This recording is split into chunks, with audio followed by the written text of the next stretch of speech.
어떤 분이 그러더라고. 저더러 목사님, 저는 작년에 이 부서를 했는데 왜 올해는 제 이름 뺐어요? 그래서 제가 그 순간 내가 뭐 실수했나? 그런 생각이 드는 거예요. 그래서 가만히 보니까 그분이 이제 작년 말에 은퇴를 했거든요. 이제 은퇴하게 되면 이제 장로님의 은퇴는 당회원 은퇴입니다. 그리고 권사님이나 집사님들의 은퇴는 재직회원 은퇴입니다. 은퇴를 하시게 되면 이제 재직회 회원이 되질 않죠. 또 장로님들은 당회원 회원이 되질 않죠. 근데 이제 은퇴했다고 해서 모든 역할을 다 은퇴하는 건 아니죠. 하나님께서 우리에게 주신 우리가 경건 생활이라고 하는 거는 그건 은퇴가 없어요. 천국 갈 때까지, 그죠? 우리가 기도하고 또 우리가 복음을 전하고 내가 맡은 역할 속에서 하나님의 교회를 돌아보고 이런 거 다 천국 갈 때까지 해야 될 일입니다. 진정한 은퇴는 그날에 있는 거예요. 그날에, 그죠? 그러니까 내가 은퇴를 해서 아무 역할이 없다, 이렇게 생각할 필요는 없습니다. 내가 할 수 있는 역할을 우리가 찾아서 감당해 보려고 내가 기도의 자리를 잘 지켜가는 것. 또 어떤 사람은 그래요.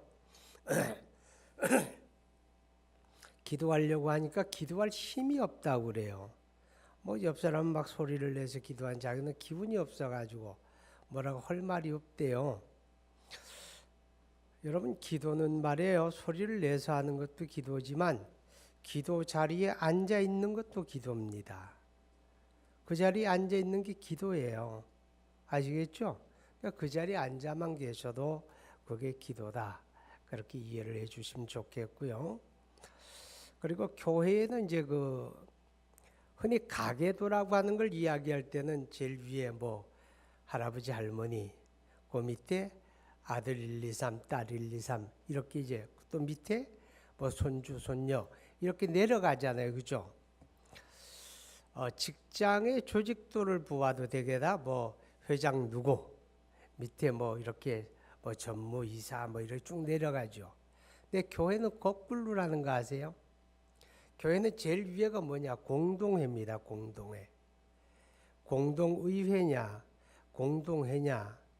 용어에 대한 이제 시비가 있는데 교회법에서는 공동의회로 정해 있어요. 그런데 의회라고 하면 대표자를 말합니다. 대표자들의 회의가 되죠. 그러니까 공동회는 대표자가 아니고 교회 전체의 모임이에요. 전체 모임이란 뜻에서는 의회가 아니라 공동회죠. 공동회. 그러니까 제일 위에가 뭐냐? 공동회예요. 공동회.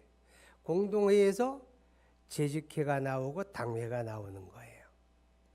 그러면 공동회가 제일 위에 있다고 밑에 재직회, 당회가 있다는 말은 무슨 말인가 하면 교회의 모든 권능 이런 건 다 공동회로부터 나온다는 거죠. 교인들로부터 나온다고 말해요. 이해가 갑니까?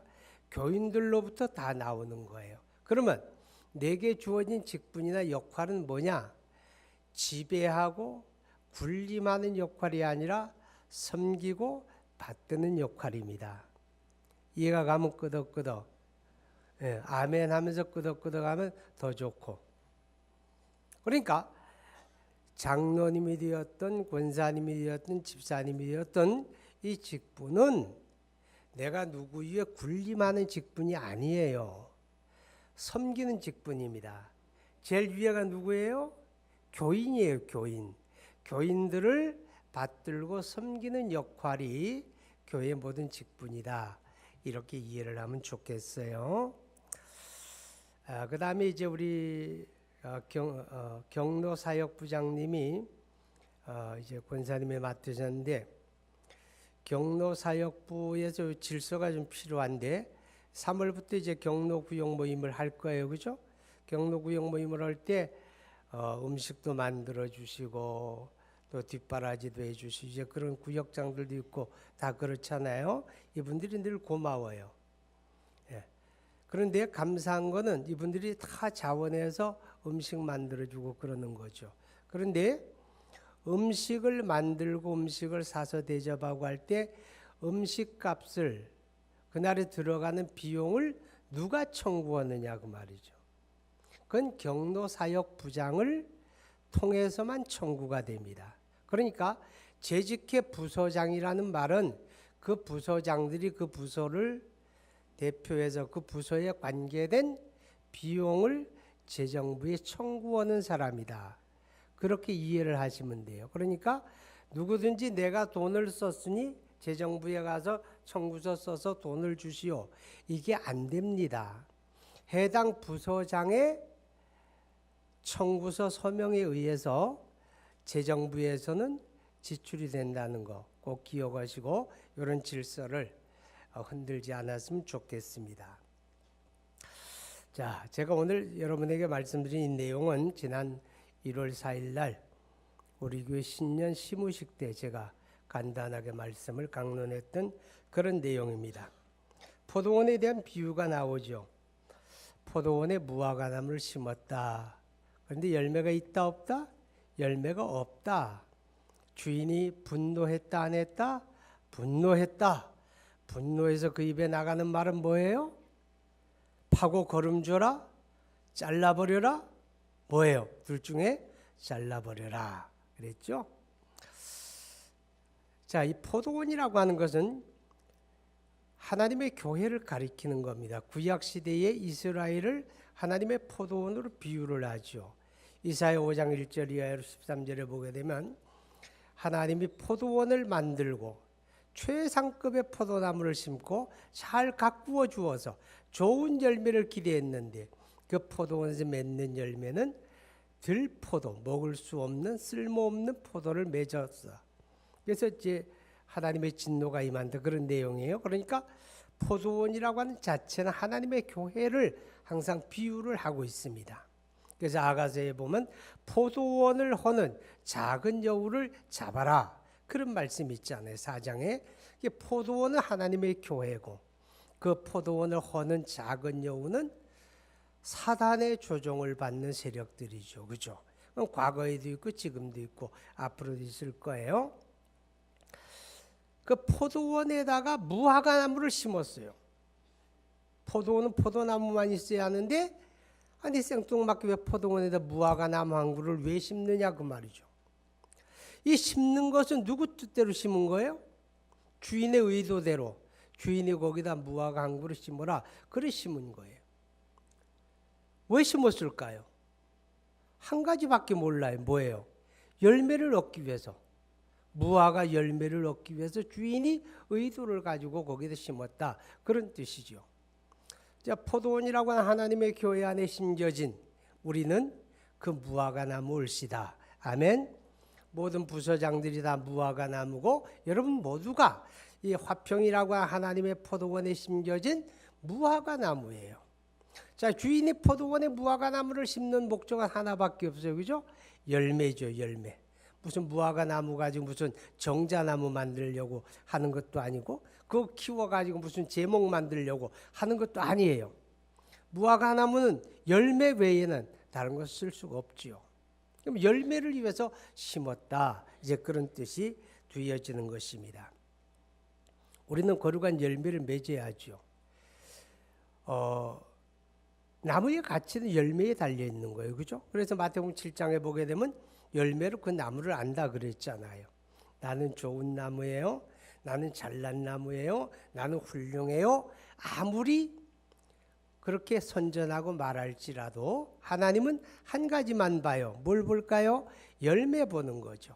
그 사람이 얼마나 말을 잘하느냐, 그 사람이 얼마나 인물이 훌륭하냐, 그 사람이 얼마나 능력이 있느냐, 그거 보는 게 아니고 열매를 보는 게 바로 하나님이시다 하는 것을 우리가 기억해야 합니다.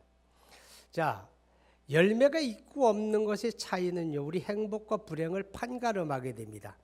금년 안에 우리 열매 맺읍시다.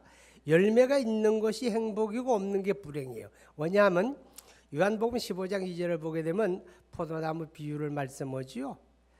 나는 포도나무 너희는 가지다 이렇게 말씀하면서 열매를 잘 맺는 가지는 잘 가꾸어 준다 그랬어요. 성경에는 깨끗게 한다, 가꾼다 그 말이거든요. 왜? 올해도 열매를 거두었으니 내년에도 더 많은 열매가 기대가 가니까 그런 나무는 잘 가꾸어 주는 거예요. 그래서 쓸데없는 가지는 잘라주고, 이 겨울이 돌아오기 전에 월동 준비하고 막 이렇게 지푸라기로 묶어도 주고 그러잖아요. 그죠?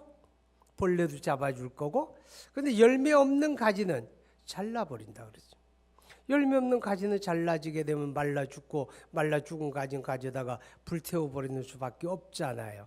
자, 여기서 우리가 기억해야 할 거는 분명히 열매가 있느냐 없느냐가 내 삶의 행복과 불행을 나누게 된다 하는 거죠. 행복하기 원합니까? 행복하고는 담 쌓고 사는 분들이 아주 많네요. 그래도 그 담을 하시고 제발 행복하시기 바랍니다. 여러분의 삶이 행복해야 되고 여러분의 가정이 행복해야 돼요. 그래야 하나님도 행복하시거든. 왜요? 여러분 맨날 찡거리고 불평하고 원망하고 불행해서 빨리 죽어야지 그러면 하나님 아버지가 여러분 보시면 행복하실까? 불행하시지 하나님이. 하나님의 불행 드리는 사람 되지 말고 제발 행복하세요. 올해는 할렐루야, 행복하셔야 돼요. 자, 그 행복을 가져다 주는 게 뭐냐? 열매다 그 말이죠. 올해 열매 맺읍시다. 그 열매를 잘 맺어서 하나님이 기뻐하시고 여러분의 가정도 하나님의 손길로 가꾸어 주시고 여러분의 삶을 하나님이 이렇게 보듬어 주시고 또 여러분의 직장도 하나님이 이렇게 그 손으로 가꾸어 주시는 그런 은혜가 있기를 주의 이름으로 축복합니다.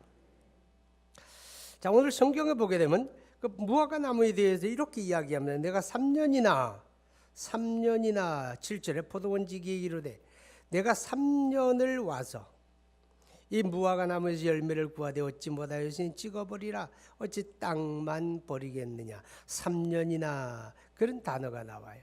3년. 3년이라고 하는 단어는 뭐 그렇게 큰 의미를 부여할 그건 아니지만 하나님이 기다리시는 기간이었다 그 말이거든요.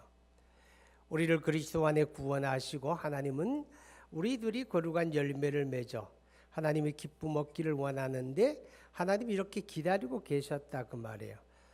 한 번, 두 번, 세 번, 1년, 2년, 3년 또다시 하나님이 계속해서 기다리고 계셨는데 그 하나님이 기다리고 있네 하는 동안에 이 나무가 열매 맺지 못하니까 주인이 이제는 안 되겠다. 땅만 버리지 말고 잘라버리는 게 차라리 낫겠다.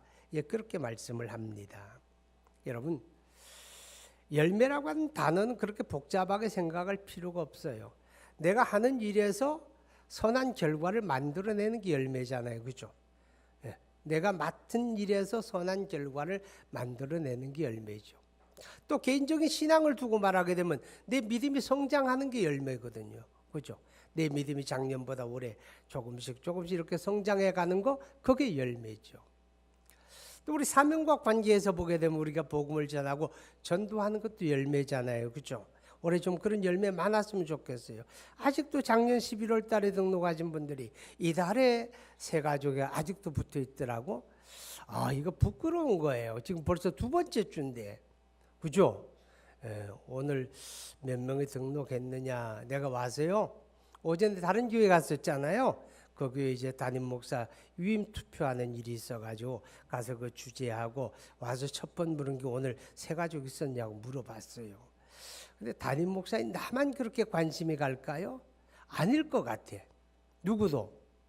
하나님도 오늘 화평교회 새 가족 있느냐? 3교구에 오늘 새 가족 있었을까? 4교구에 새 가족 있었을까? 하나님의 관심도 그렇다는 것을 여러분 기억하시기 바랍니다. 그래서 올해 열매를 많이 거둘 수 있었으면 좋겠어요. 근데 이 3년이나라고 하는 말 속에는 이런 의미가 담겨 있습니다. 그게 뭐냐? 하나님이 기다리시는 기간이라는 거죠.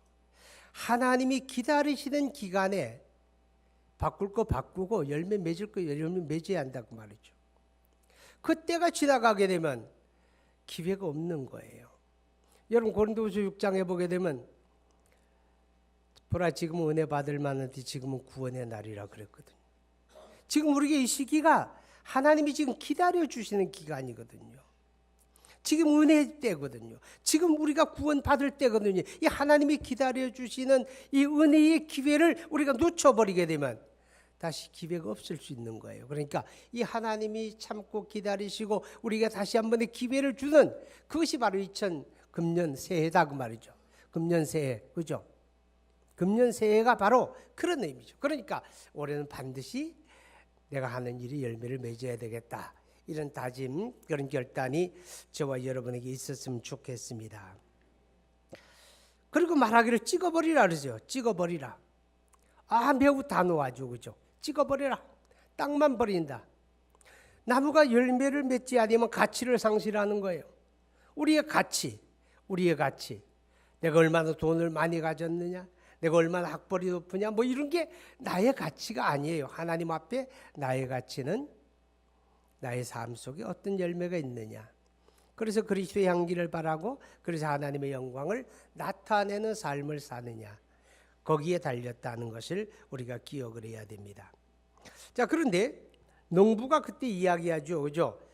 8절에 보면 대답하여 이르되 주인이여 금년에도 그대로 두소서. 내가 두릅하고 거름을 줄이니 그랬습니다. 두릅하고 거름을 줄이니. 자, 금년에도 그대로 두소서. 이 농부가 참 이쁘지 않아요? 이 농부가 참 이뻐요. 우리가 성경에 보게 되면 요한복음 15장 1절에 하나님이 농부라 그랬죠. 하나님이. 내 아버지는 농부고 예수님이 나는 포도나무고 너희는 가지다 그랬잖아요. 그런데 그 농부가 하나님만 농부는 아니에요. 우리도 또한 농부예요. 그죠? 하나님의 교회를 섬기는 우리가 농부들이고 우리 하나님의 성령도 우리를 가꾸시는 농부들이고 우리가 다 농부들이에요. 그죠? 근데 그 농부가 가져야 하는 마음가짐, 자세가 어떤 것이냐 우리가 오늘 여기서 발견해 보는데, 자, 한 번의 기회를 요구하죠. 주인의 찍어버리라고 하는 분노하는 그 손을 잡고 하는 말이 주인님 한 번만 봐주세요. 그 말이죠. 그죠? 한 번만, 올해 한 번만. 만약에 저라면 이랬을 거예요. 3-4번이라는데 한 3번만 난 그랬을 것 같아요. 근데 이 농부는 한 번만. 금년이 마지막입니다. 한 번만 기회를 주세요. 이렇게 요청하는 모습을 볼 수가 있습니다. 자, 이 한 번만이라고 하는 단어 속에는 어떤 의미가 있을까요? 이 농부가 한 번의 기회를 요구하는 그 마음 속에는 내가 이 한 번의 기회를 반드시 최선을 다하겠다고 말이죠. 이 한 번의 기회에 내가 최선을 다하겠다. 내가 할 수 있는 모든 노력을 내가 다 경주할 테니, 정말 내가 할 수 있는 노력을 다 여기 쏟아부을 테니 한 번만 기회를 주세요. 이렇게 요청했다 하는 것을 우리가 기억하게 됩니다. 여러분, 그 말은 이게 마지막이다라는 거거든요. 이게 마지막이다. 우리 금년 한 해 동안에 어쩌면 금년이 나에게서 마지막 기회일 수도 있다는, 우리가 그런 생각 한번 가져봐야 합니다. 사실 뭐 우리가 이 땅에서 주님을 섬기다가 천국 가는 건 다 복된 일인데, 그죠? 천국 가는 건 복된 일이고 우리가 룰루랄라 기분 좋게 노래하며 갈 일이에요. 애서 가는 건 아니에요. 그렇지만 우리에게 죽음이 닥친다는 건 이제 더 이상의 기회가 없다고 말이죠. 그죠? 뭐 천국 가서도 기회가 있나요? 여기에서만 기회가 있잖아요. 기도할 수 있는 것도 여기에서만 있고, 그렇죠? 우리가 섬길 수 있는 것도 여기만 있으니까 어쩌면 내가 금년이 나에게 마지막 기회일 수도 있다고. 그러니까 그 마지막 기회라고 하는 그러한 다짐, 그런 결단을 가지고 우리가 주님을 섬기고 신앙생활해야 되지 않겠는가 하는 생각을 갖게 됩니다. 왜냐하면 우리가 마음의 다짐을 가지는 게 우리 삶을 그렇게 만들어 갑니다. 내가 뭐 마음에 다짐하고 결심했다고 해서 그것을 다 이루어 가는 건 아니지만, 그냥 내 마음에 한번 어떤 매듭, 다짐을 한번 갖게 되면 그 다짐 때문에 기도하게 되잖아요. 그렇죠? 기도하게 되고 우리 기도 속에 하나님이 우리를 이끌어서 그 열매를 맺게 하는 거예요. 사도행전 18장에 보게 되면 사도 바울이 겐그리아에서 머리를 깎았다, 그런 표현이 나와요. 머리를 깎는 건 이제 나시린 소원과 관계되어진 내용인데, 그냥 그렇게 어렵게 생각할 것 없이 그냥 이렇게 생각하면 돼요. 바울이 한 번 더 다짐했다. 한 번 더 어떤 마음의 결정을 가지는 그런 기회를 가졌다. 하나님의 말씀에 붙들리고 하나님의 성령에 붙들려서 누구도 흉내낼 수 없는 엄청난 그 하나님의 일을 감당해 가던 바울도 종종 마음의 어떤 결단과 다짐을 갖는 기회가 있었고, 또 그것을 통해서 새로운 차원의 쓰임을 받는 것처럼 저와 여러분에게도 그런 마음의 다짐과 결단이 있으면 좋겠습니다. 무슨 다짐? 마지막이다. 금년이 마지막이다. 우리가 이런 마음의 결단을 가지고 금년에 하나님의 교회를 섬기면 좋겠다는 겁니다. 자, 금년입니다. 한 번만 이렇게 이제 요구하는 농부의 결단 속에는 이런 게 담겨 있습니다. 8절에 보게 되면 대답하여 이르되 주인이여 금년에도 그대로 두소서. 내가 두릅하고 거름을 줄이니. 자, 금년에 만약 한 번만 기회를 주시면 내가 이렇게 할 겁니다. 두릅할 겁니다. 그리고 거름을 줄 겁니다. 내 이렇게 할 테니 한 번만 기회를 주세요. 이렇게 지금 요청을 하고 있습니다. 아무런 계획도 아무런 다짐도 없이 또 한 번의 기회가 주어지면 그건 시간 낭비예요. 그런 사람에게는 분명히 내가 무엇을 어떻게 하겠다고 하는 그런 결단과 그런 계획을 가지고 기회를 받는 사람은 그 한 해가 정말 의미 있고 보람 있는, 그리고 열매 맺는 기회가 될 수가 있다 하는 것입니다. 이 농부는 말이에요. 이 농부는 내가 3년이나 3번이나 와서 열매를 구했는데 이 나무가 열매를 못 맺어서 이거 잘라버려, 찍어버려. 밭만 버려, 땅만 버려. 자, 그럴 때 만약 농부가 저라면 저는 이렇게 한번 해봤을 거예요. 보세요. 아니 포도원에다가 무화과나무 심는 건 뭡니까? 이게 합리적입니까? 나는 그렇게 한번 따졌을 것 같아. 아니 어느 집에 가보세요. 포도원에 무화과나무 심겨진 집이 있는가? 난 두 번째 이랬을 거예요. 보세요. 그러니까 환경이 이렇게 안 좋으니까 이 나무가 아무리 열매를 맺을 수가 없잖아요. 뭔가 합리적인 핑계를 나는 찾았을 것 같아요. 근데 이 농부는 한 번만 이렇게 요구하면서 핑계를 대지 않아요. 아무 핑계거리를 찾지 않고 내가 할 일만 이야기하는 거예요. 한 번만 기회를 주시면 내가 두릅하고 거름을 주고 최선을 다할 것입니다. 이게 그 농부의 다짐입니다. 때로는 우리가 어떤 일을 하고 우리가 열매를 맺어가는 일에 여러분은 잘 모르겠지만 저는 너무 핑계가 많아요. 안 될 수밖에 없는, 할 수 없는, 안 되어지는 그 이유와 핑계를 찾기에 너무 열심하지 않는가. 하나님 앞에 핑계를 아무리 된들 하나님이 모르겠습니까? 다만 한 가지 내가 할 일만, 나는 이렇게 할 것입니다.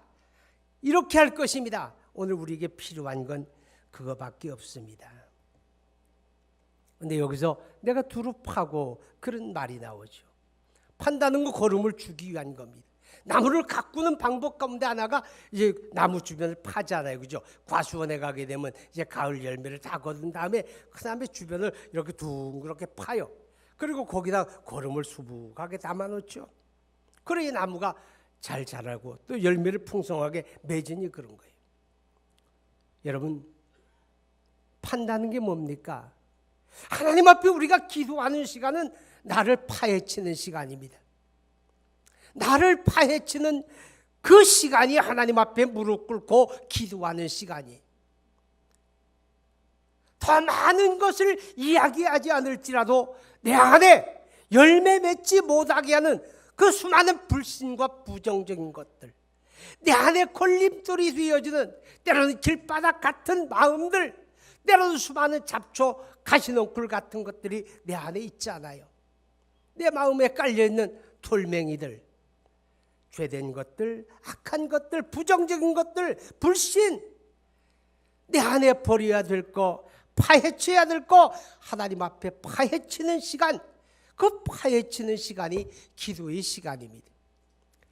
파헤치지 아니하고 그 굳어진 땅 위에다 또 거름을 덮어놓는다고 해서 될 일 아니잖아요. 파헤칩시다.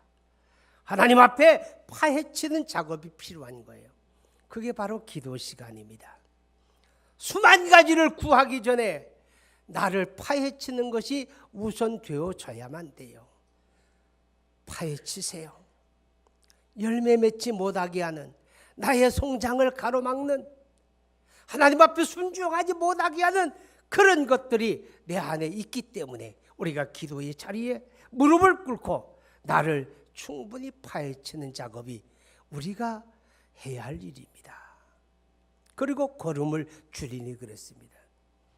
여러분, 나무에게 걸음은 영양분이잖아요.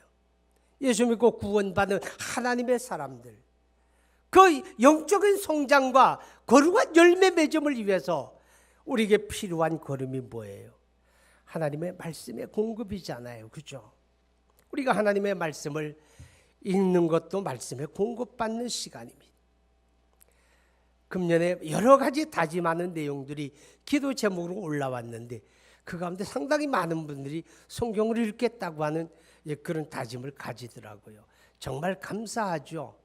여러분, 하나님의 말씀이 내게서 멀어지게 되면 내게 가까워지는 것은 무기력이고 무능이고 죄밖에 없는 거예요. 말씀이 내게 가까워야 돼요. 읽고 듣고 우리가 기회 있는 대로 묵상하고 배울 수 있을 때, 그럴 때 우리가 나에게 걸음 주는 겁니다. 걸음 주는 거. 걸음 많이 줍시다. 하나님 한 번만 기회를 주시면 파헤칠 겁니다. 그리고 걸음을 공급할 겁니다. 걸음을 공급할 겁니다. 그리고 마지막 말이 뭡니까? 열매를 열면 다행이죠. 그죠? 열매를 열면 다행입니다. 그러나 열매를 맺지 않으면 그때 가서 잘라버리겠습니다. 이렇게 이야기합니다. 여러분, 여기서 열매가 맺을 것입니다. 한 번만 기회를 주시면 이 농부의 결단이 뭔지 아세요? 내가 이렇게 할 것이고 한 번만 기회를 주시면 제가 열매로 답하겠습니다. 이 결의가 여기 들어있는 거예요. 핑계로 답하지 않을 겁니다. 열매로 답할 것입니다. 나의 변화를 통해 답할 것입니다. 나의 성장을 통해 답할 것입니다. 열매로 답할 것이니 한 번만 기회를 주세요. 이렇게 요청하는 농부, 이 농부의 결단과 다짐이 저와 여러분의 마음속에 새겨질 수 있기를 바랍니다. 우리 기도합니다.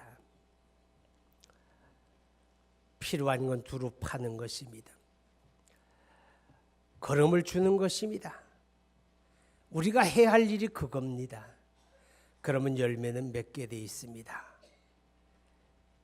그냥 또 한 번에 한 해라고 생각하지 마세요.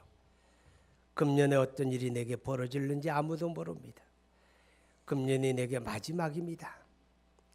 목회하는 내게 금년이 마지막입니다 라고 하는 그런 마음으로 저는 목회할 마음입니다. 우리 그렇게 다짐하며 기도합시다. 거룩하신 하나님 아버지, 하나님의 은혜와 사랑을 진심으로 감사합니다. 오늘 재직부서장 원신 예배를 드리면서